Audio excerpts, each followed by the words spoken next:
इस चैप्टर की स्टार्टिंग में डिटेक्टिव को उसका सीनियर पुलिस ऑफिसर डांट रहा होता है कि वह घोस्ट टाउन में लापता लोगों के केस के साथ जिन सेंगियो चर्च केस को इन्वेस्टिगेट क्यों कर रहा है।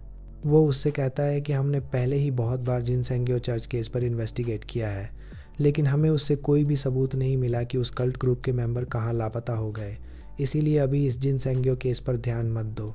लेकिन डिटेक्टिव उसे बहुत समझाने की कोशिश करता है कि ये सभी लापता केस किसी न किसी तरह जिन सेंगियो चर्च से जुड़े हैं।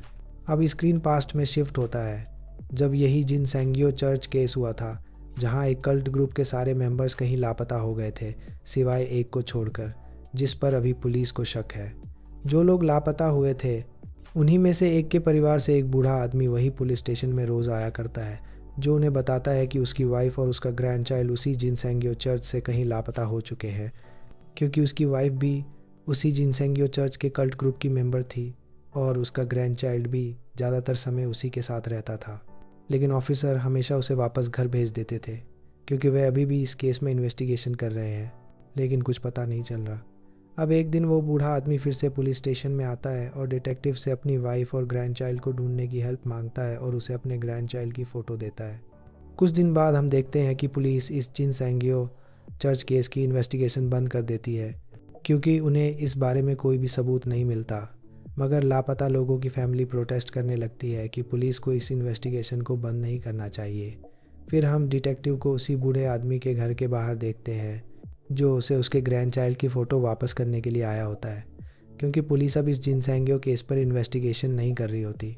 लेकिन वह बूढ़ा आदमी डिटेक्टिव को देखकर बोलता है कि तुम इंसान हो या फिर कोई मॉन्स्टर जो इंसानों को खाते हैं।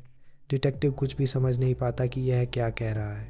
फिर वो डिटेक्टिव से कहता है कि यहाँ से चले जाओ, मैं तुम्हारी बातों में नहीं फंसूंगा, और इसके साथ ही वह दरवाज़ा बंद कर देता है।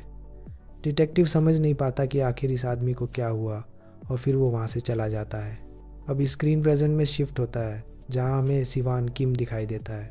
जब वो सोशल मीडिया में अपने किसी दोस्त की महंगी गाड़ी और सामान देखता है तो उसे लगता है कि शायद उसके इस दोस्त का बिजनेस अच्छा चल रहा है। इसके बाद वो काफ़ी कुछ सोचने के बाद उस अपने दोस्त को कॉल करता है और उसे कहीं मिलने के लिए बुलाता है क्योंकि शायद उसे अच्छी जॉब की ज़रूरत थी। अगले दिन उसका दोस्त उससे मिलने एक रेस्टोरेंट में आता है जहाँ सिवान किम उसका वेट कर रहा होता है, और इसी के साथ ये चैप्टर 14 ख़त्म हो जाता है।